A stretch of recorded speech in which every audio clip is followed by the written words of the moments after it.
I know tens of thousands of people, and I know thousands of people extremely well, and I know hundreds of people deeply well. There is no correlation between how much money someone makes and their level of happiness.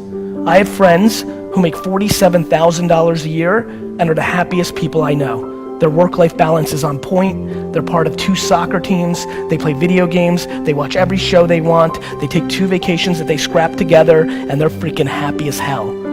And I know tons of people who I grew up with in the Silicon Valley boom who have hundreds of millions of dollars in their bank account and are as miserable and as lonely and as broken as you'll ever see. So I implore all of you to please reverse engineer and figure out who you are and figure out what level of monetizing and stuff you need and what level of creativity you need. I promise you one thing that will catch you very off guard. I should be way more rich.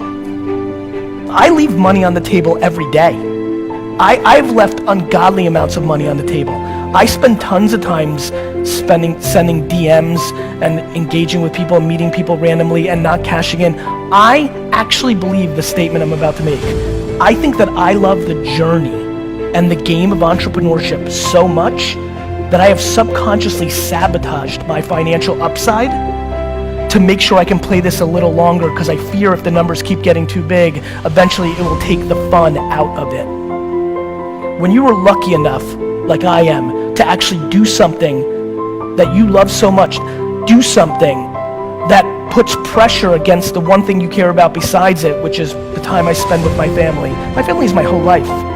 And being this and doing this is the only thing that cuts into that. I couldn't breathe if I wasn't an entrepreneur. I didn't breathe when I wasn't an entrepreneur. That's the reason I got D's and F's in school, because I just couldn't be me. And I'm not capable of that. And so I think being here excites me, because I think coming to not LA, San Francisco, New York, London is always more fun for me. It always feels a little more practical. It always feels like there's a little bit more chips on the shoulder, which is what I have. But I want to remind everybody, just because you didn't grow up with a trust fund, just because you don't live in Silicon Valley, the market doesn't care. If you're good enough, you will win.